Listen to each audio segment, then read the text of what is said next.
I'm all about that bass, no trouble. I'm all about that bass, no trouble. I'm all about that bass, bass.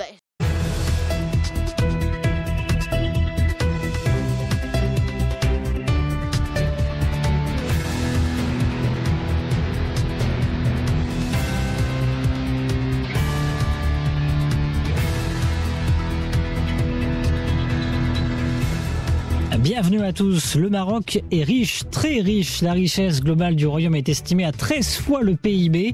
Par richesse globale, on entend le capital immatériel, autrement dit le capital humain, les services aux citoyens. Le rapport tant attendu du Conseil économique, social et environnemental est enfin tombé après 2 ans et demi d'attente. Mais comment tirer vers le haut ce potentiel incroyable du Maroc? C'est le premier sujet des décodeurs atlantiques. Vos décodeurs ce lundi 23 janvier. Amine Dury, bonjour. Bonjour. Vous êtes responsable PME chez Inforisque. Hamid Faridi également avec nous ce matin, bonjour. Bonjour. Réalisateur et consultant en communication.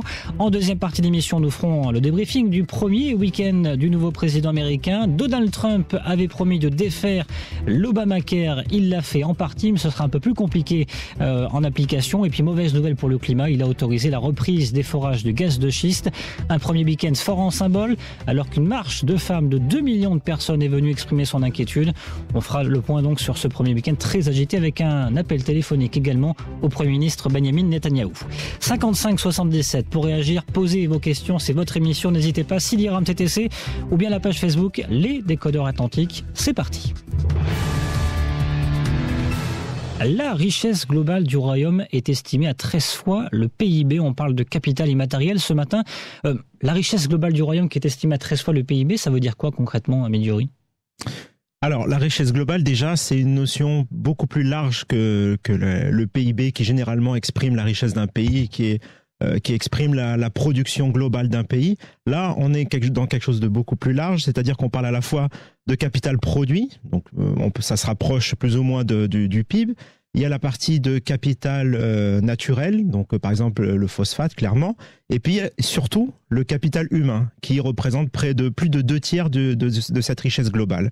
Et par capital humain, évidemment, on parle de la formation de chaque personne et son employabilité par la suite. Ouais, alors pourtant, il y a beaucoup de questions quand même sur la compétence, la montée en gamme, en grade des compétences humaines. Comment vous expliquez ce chiffre, vous, Hamid Faridi, 13 fois le PIB, ce capital immatériel pour le royaume, ça vous surprend pas Nous, au quotidien, on parle souvent, on remarque quand même qu'il y a une sorte d'inadéquation entre ce qu'on sait des gens, ce qu'on sait de l'envie des gens d'entreprendre, d'agir, de se former, de comprendre les choses, d'être au niveau de ce qui se passe au niveau international, de notre comparaison incessante à ce qui se passe en Europe en particulier, parce que c'est la partie du monde la plus proche de notre pays, et entre ce qui se pratique, ce qui se produit, ce qui se fabrique, ce qui s'exerce au quotidien. Et on est toujours dans cette comparaison un peu triste, un peu dérangeante, parce qu'on se dit mais pourquoi on ne fait pas plus, mais pourquoi,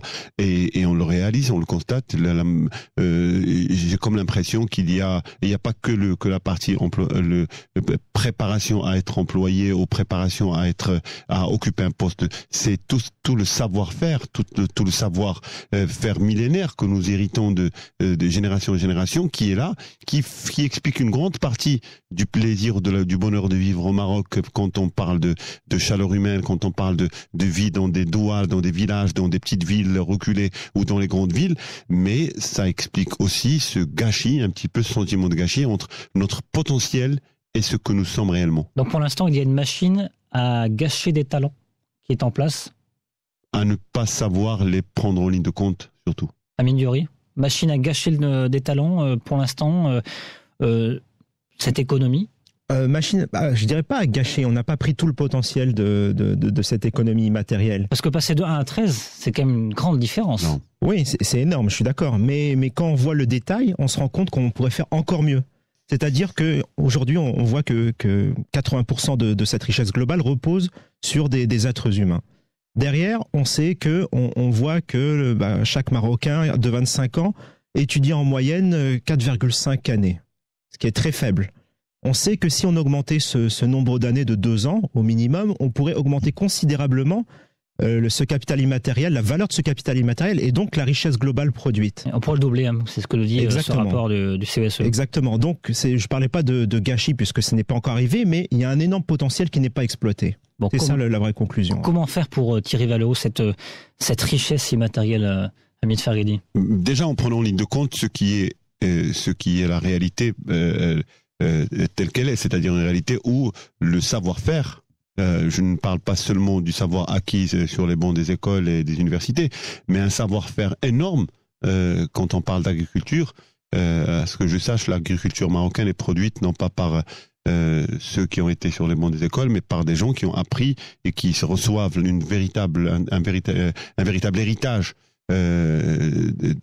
immatériel, encore une fois, d'apprentissage, de savoir-faire, de know-how.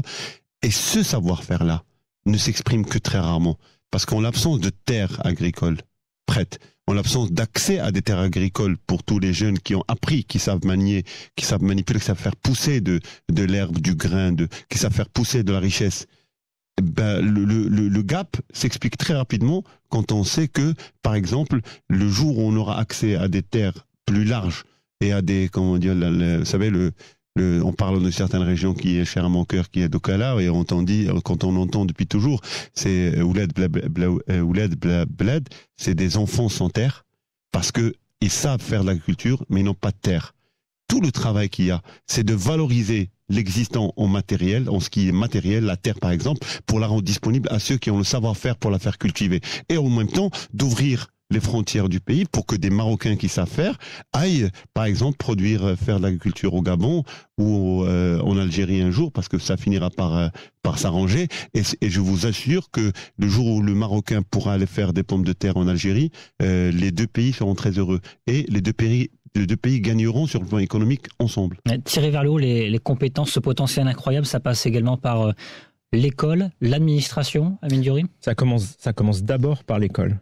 C'est vrai que le Maroc consacre une somme assez importante, un budget important pour justement l'éducation nationale, 6% de son PIB. On voit qu'il y a des chiffres qui sont assez alarmants. Au primaire, il y a 100% d'enfants qui sont scolarisés, ça c'est excellent. Mais plus on monte, et plus on voit que le taux d'abandon devient considérable. Des jeunes qui ont aujourd'hui leur bac, c'est à peine 30%. Et pourtant, réforme de l'éducation qui avait été déjà avancée en 1999. Ouais, on est en 2016. Et ce rapport commence en 1999, se termine en 2013. Quelque part, est-ce qu'il ne montre pas aussi, ce rapport, une sorte de défaillance des élites politiques, de ces gouvernements depuis 1999? Hamid Farid. Oui, jeter la pierre au gouvernement, c'est être injuste. Au gouvernement au pluriel. Hein. Au pluriel. Et puis la réforme de l'éducation a pendant très longtemps été exclue de l'action gouvernementale, comme aujourd'hui, comme le premier et le deuxième gouvernement Benkiran, et même le prochain probablement. La réforme de l'éducation se fait à d'autres niveaux et malheureusement on n'a jamais le recul pour juger de l'efficacité de ces acteurs qui viennent pour réformer l'école, comme si réformer l'école était une question de spécialistes seulement, ou réformer l'école doit être un challenge politique, surtout dans ce pays, avec une véritable ambition à laquelle on doit associer notamment le peuple, les électeurs, ceux qui doivent s'exprimer sur des choix fondamentaux de l'école marocaine. Mais il y a peut-être un problème au niveau des ressources humaines dans cette éducation nationale-là, quand on voit notamment 11 000 fonctionnaires en CDD qui doivent être recrutés en urgence. Ça fait partie. Y compris leur qualité. Hein. Mais vous savez, est-ce que quelqu'un a déjà jugé du programme départ volontaire au Maroc? Est-ce que quelqu'un a déjà posé la question, est-ce que c'était une bonne idée? Est-ce que c'était une bonne idée de laisser partir les meilleurs peut-être de l'administration marocaine, les laisser quitter l'administration et se retrouver avec des manques à gagner terribles au niveau vous savez, des gens qui connaissent très très bien les dossiers d'un certain nombre de départements ministériels au Maroc vous disent oui, nous avons pris un coup de frein, un frein à main terrible dans notre action quotidienne. Et donc il y a une responsabilité politique quelque part.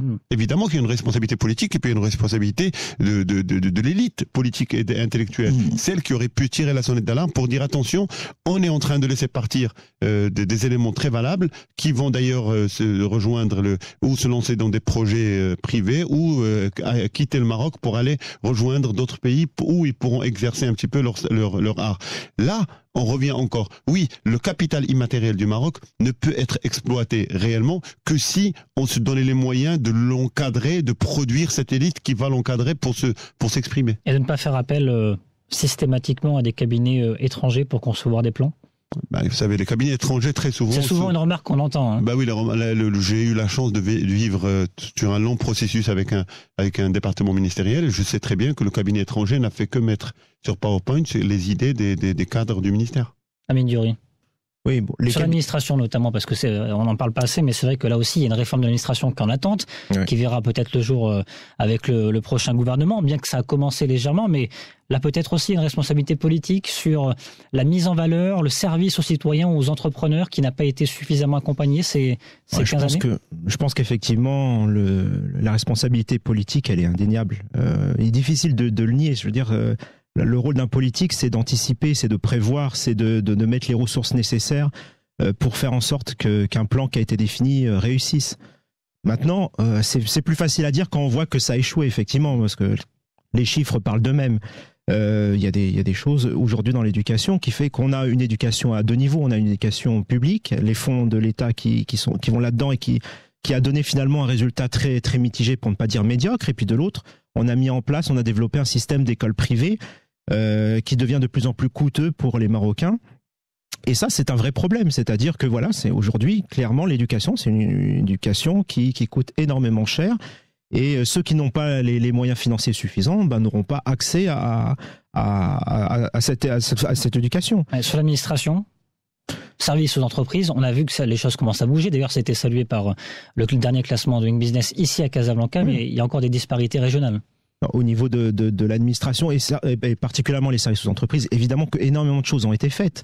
Mais là, on est centré vraiment sur l'aspect éducation qui, à mon avis, est le véritable point faible de cette évaluation de la richesse globale. Je citerai juste un autre chiffre. On parle de formation, mais il y a un autre aspect aussi qui est la culture de manière plus globale. Oui. Je lisais des chiffres, j'adore lire, et je voyais des chiffres sur le nombre de bibliothèques au Maroc, 332 seulement. Oui. Je vois par exemple 78 salles de théâtre, 65 centres culturels pour tout le Maroc, mais c'est rien du tout. La politique culturelle, ça fait partie aussi du capital immatériel, et c'est peut-être une clé pour... Lire, c'est très important pour le développement de son savoir-être, de son savoir-faire.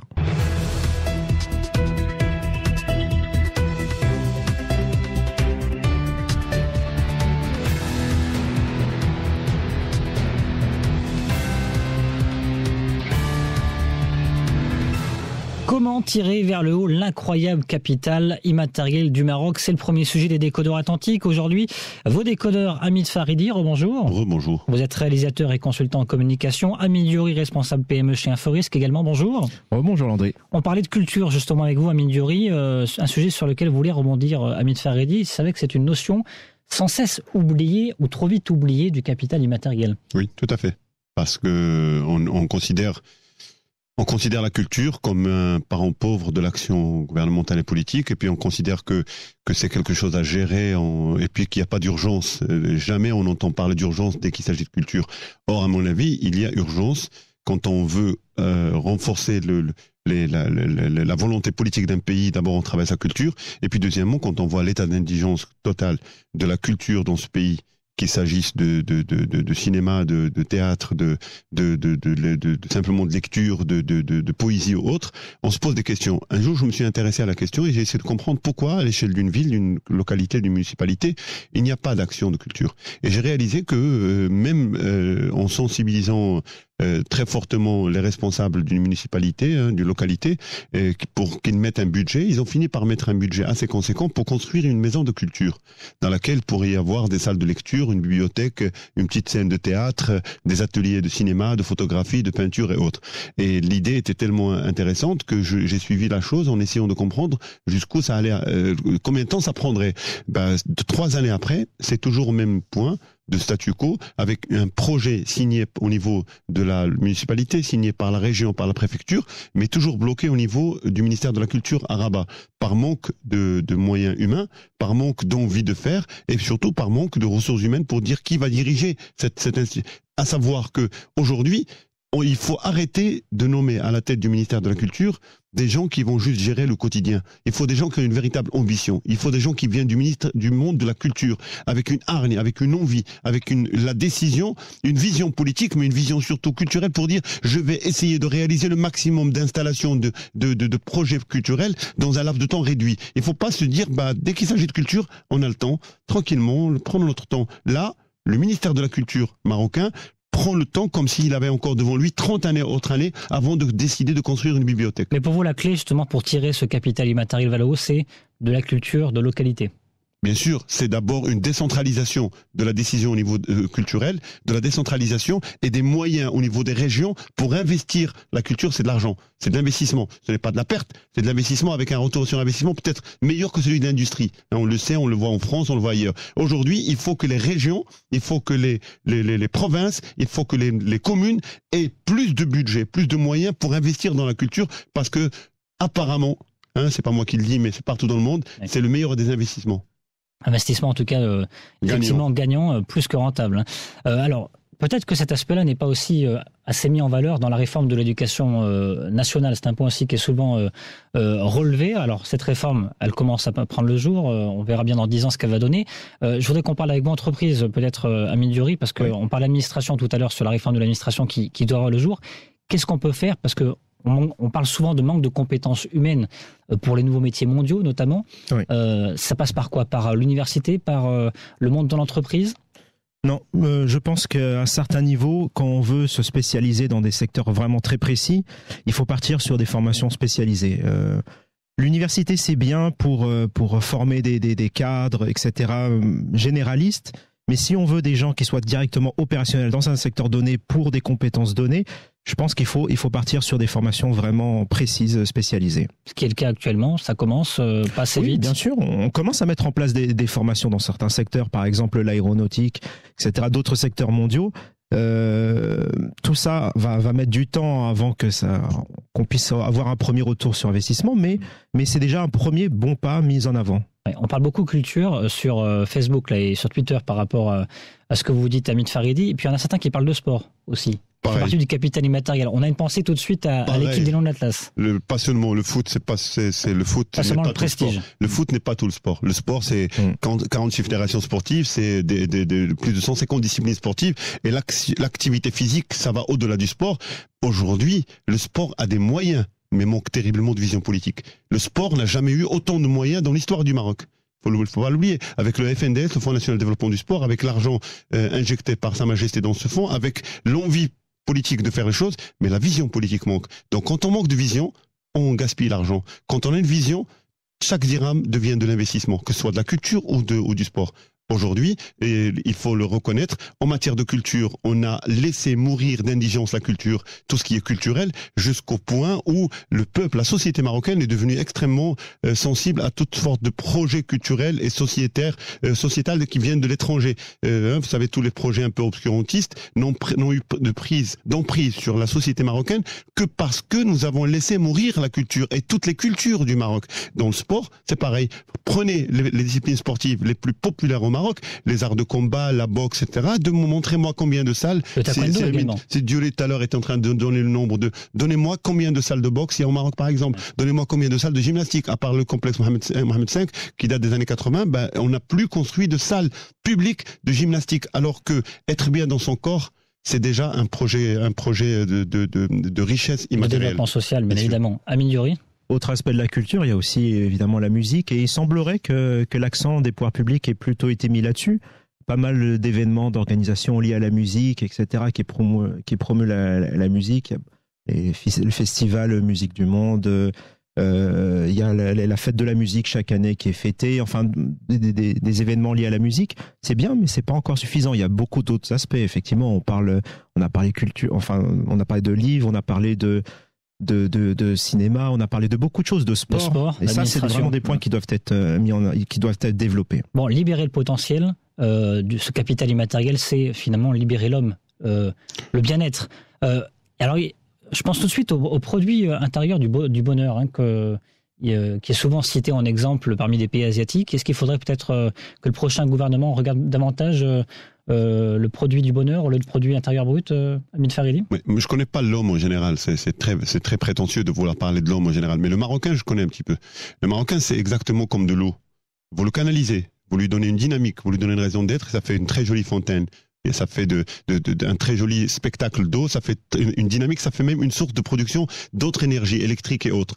Vous le laissez comme ça en jachère, comme terre, et vous aurez des inondations. Il faut canaliser le potentiel des Marocains, des jeunes Marocains. Si vous voulez pas les voir rejoindre les rangs des obscurantistes, si vous voulez pas avoir demain des problèmes avec des Marocains qui s'explosent dans d'autres pays dans le monde, canalisons-les par la culture. La culture permet d'ouvrir les yeux, de se poser les bonnes questions pour avoir un projet de vie. Et quand on a un projet de vie, on devient quelqu'un de producteur de cette richesse immatérielle.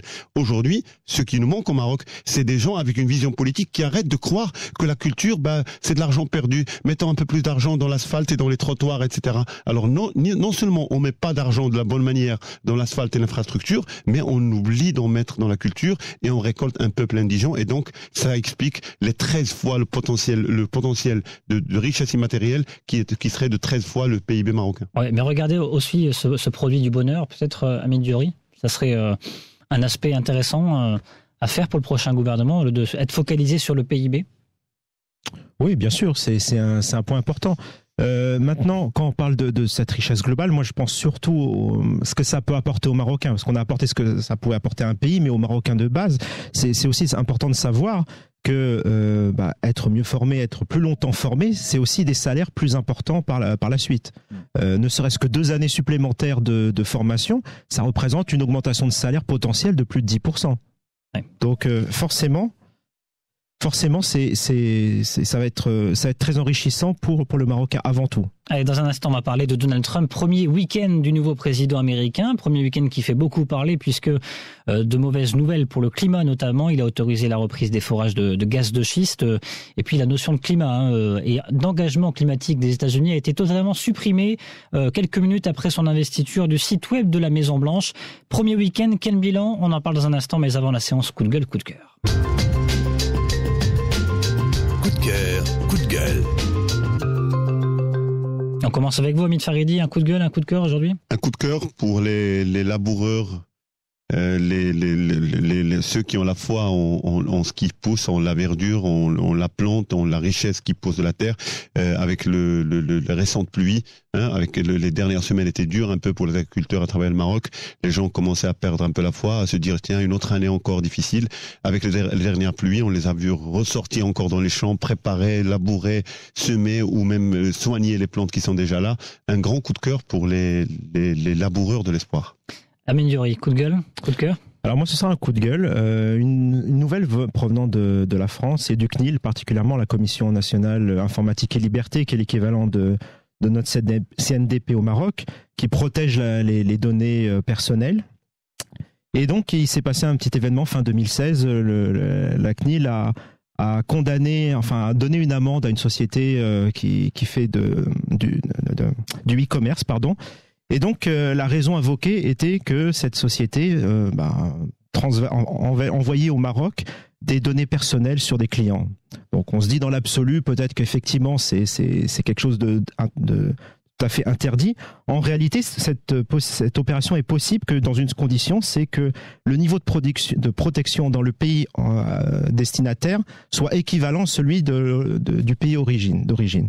Or, ce n'est pas le cas au Maroc. Et là, ça met en avant les points faibles aujourd'hui de notre CNDP, donc les points faibles qui sont le fait que l'administration marocaine n'a pas adopté les mesures suffisantes en matière de protection des données, et 2, le deuxième point faible, c'est la coercition, c'est-à-dire que le CNDP aujourd'hui a la possibilité de contrôler, a la possibilité aussi de punir si nécessaire, mais ne le fait que très rarement, faute de moyens. Alors maintenant, pourquoi c'est important? Parce que en matière d'offshoring, ça peut être un handicap par la suite. En matière de transfert de données, si un site de e-commerce en France veut demander à un sous-traitant marocain, veut lui transmettre des données personnelles, il ne pourra plus le faire, ça pourrait ralentir les investissements dans ce domaine-là. Voilà. Beaucoup de coups de gueule et coups de cœur intéressants. Merci beaucoup, messieurs. On passe tout de suite à notre deuxième sujet. Dans les décodeurs atlantiques, 9h47.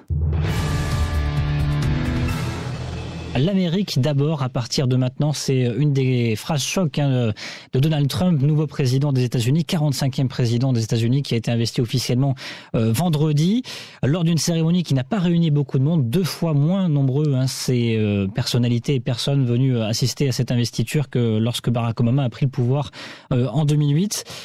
Première mesure de Donald Trump, elles sont quand même assez fortes, assez symboliques. Je pense que ce que vous a directement frappé peut-être Hamid Farid, c'est toutes ces mesures qui ne sont pas en faveur du climat. Avant le climat, il y a des mesures qui m'inquiètent énormément. C'est tout ce qu'il est en train de remettre en question. Tous les accords de libre-échange. Oui. Et ceci m'inquiète à double titre. D'abord parce que ça va foutre quand même un sacré, ça va être vraiment pas très drôle les prochains mois, parce que remettre en cause des accords, c'est remettre en cause des habitudes ou des contrats ou des gens qui ont déjà commencé à exporter vers les États-Unis, ou parce que je m'attendrai aussi à des réactions de la part des autres pays qui, voyant Donald Trump remettre en question les accords de libre-échange, vont aussi mettre des barrières protectionnistes. Une fois ceci constaté, je me pose la question: est-ce que Donald Trump sait exactement où est l'intérêt de l'Amérique? Parce que quand il dit l'Amérique d'abord, aujourd'hui il va remettre en question les accords avec le Canada et son environnement immédiat, puis avec l'Europe immédiatement derrière, et ça va impacter d'une manière ou d'une autre les autres pays du monde. Est-ce que Donald Trump pense vraiment que l'Amérique peut se suffire à elle-même et peut ne plus avoir d'accord de libre-échange avec les autres pays du monde, sachant que les accords de libre-échange, quand les Américains les signent, c'est toujours en faveur des États-Unis. Donc aujourd'hui, ça va quand même générer un certain nombre de remous qui ne vont pas être bons pour une économie mondiale encore convalescente, encore qui a du mal encore à retrouver ses marques. Quelque part, c'est un échec de l'OMC également aussi. Évidemment. Qui a vu le jour ici en 1994. Évidemment, que 1994, et puis je pense que c'est déjà enterré. On parle aujourd'hui d'Amérique et seulement d'Amérique. C'est une forme d'égoïsme politique poussé à son extrême, sachant que dès qu'on a évoqué ce protectionnisme qui est naissant, évidemment qui va avoir des échos immenses sur les extrêmes droites en Europe. Je vois d'ici le Front National français qui va dire regardez, l'Amérique le fait. Je vois déjà les Anglais qui veulent sortir qui sont sortis de l'Union européenne crier victoire en disant regardez, ça marche aussi ailleurs. Je vois aussi qu'il va venir avec cela tous les dégâts à l'environnement, puisque avec les reprises des forages pour le gaz de schiste, je crois que c'est une vision extrêmement extrême de Donald Trump qui va être mise à l'épreuve. Alors d'ailleurs, justement, on parlait du Royaume-Uni. Le premier dirigeant étranger que recevra Donald Trump à la Maison-Blanche, c'est Theresa May, la première ministre britannique, qui sera vendredi justement à Washington. Le climat, vous en parliez, alors il a autorisé la reprise des forages de gaz de schiste pour les États-Unis. Mauvaise nouvelle pour le climat, mais bonne nouvelle peut-être pour l'économie et pour l'emploi pour les États-Unis, Amid. Oui, je pense qu'indéniablement, ça aura un impact positif sur l'économie américaine. Je pense qu'effectivement... Ce qui est bizarre, excusez-moi, et que soulèvent certains tweetos, c'est effectivement le silence pour l'instant, peut-être du ministère des Affaires étrangères, Saïd Mezouar, également président de la COP22, qui ne s'est pas exprimé sur la disparition du climat, notamment sur la page web de la Maison-Blanche, ce qui n'est pas rien. Pour l'instant, il n'y a pas une remise en cause encore officielle de ce qui a été voté à Paris et récemment à Marrakech. Donc, il n'y a pas encore de raison officielle de s'en émouvoir. Par contre, bon, évidemment qu'on y arrivera tôt ou tard. Ça, je pense que Donald Trump n'a pas cette vision, n'a pas envie de se conformer à ce qui a été prévu. On a vu Barack Obama signer une dernière enveloppe de 500 millions de dollars en faveur du fonds vert pour le climat, c'est-à-dire, autrement dit, aider les pays en développement à financer des projets d'énergie renouvelable, d'énergie propre dans les années à venir, ce qui fait au total 1 milliard de dollars sur les 4 milliards promis par l'administration Obama pour ce fonds vert. C'était juste avant le départ de Donald Trump, l'arrivée de Donald Trump, le départ de Barack Obama. Oui, bon. ça me rappelle étrangement un film, un très très grand film qui s'appelle Promised Land, avec Matt Damon, je pense, et au réalisateur Gus Van Sant. Je me rappelle ce film-là parce que justement, toute l'histoire tourne autour des forages, de l'exploitation des propriétés agricoles. Ils allaient chez les agriculteurs américains, frappés par la crise de manière effroyable et leur proposer de faire des forages dans leur sous-sol pour aller trouver... Crise de 2008. Voilà. Pardon ? Crise de 2008.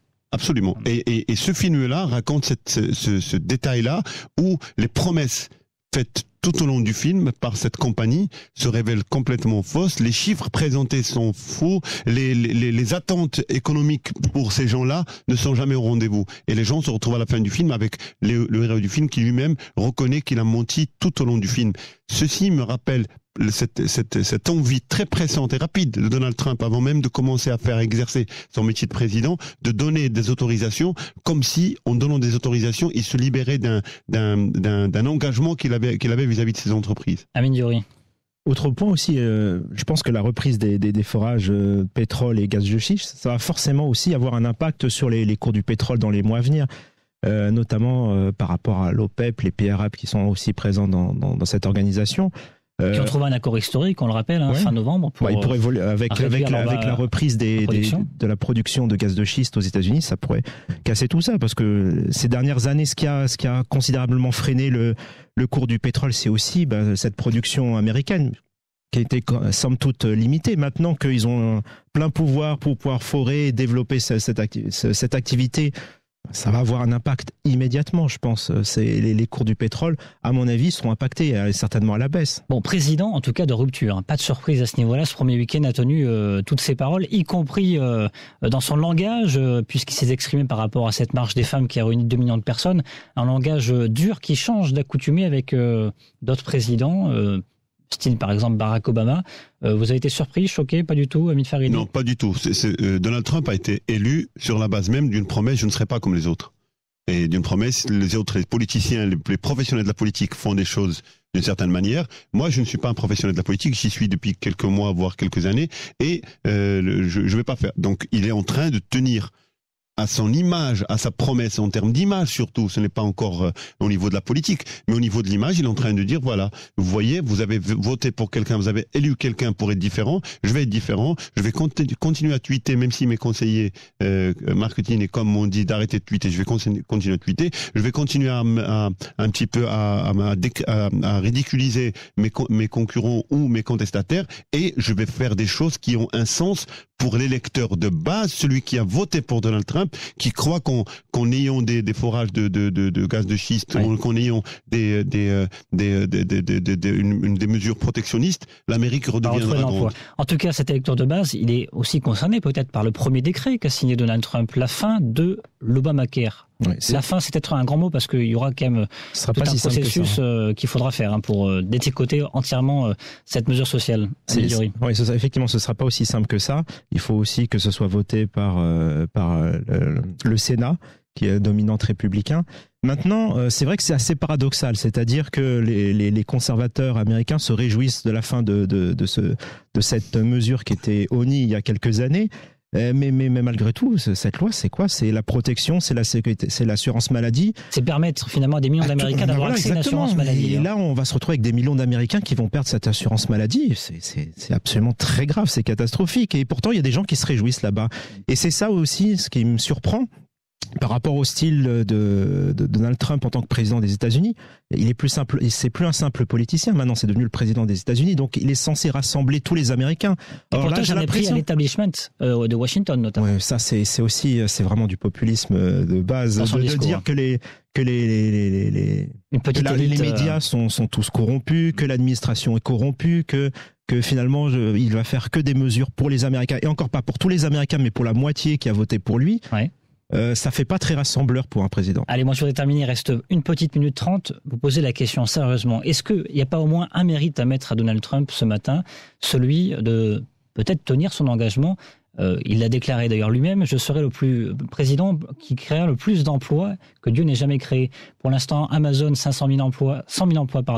On parle également d'Apple qui pourrait faire de l'assemblage de smartphones aux États-Unis. Ford qui a fait marche arrière, 1 million d'emplois promis par Alibaba, indirect et direct, plus l'exploitation et la réouverture des forages de gaz de schiste. Il est bien parti pour créer des emplois. À quel prix?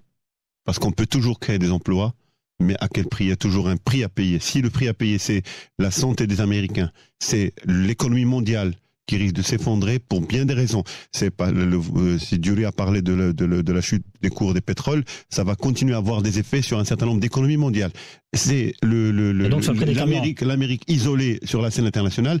Est-ce que le prix pour créer des emplois aux États-Unis, des emplois qui sont même pas garantis? Ouais. En tout cas, ça pourrait avoir un effet sur l'électorat et les prochaines élections.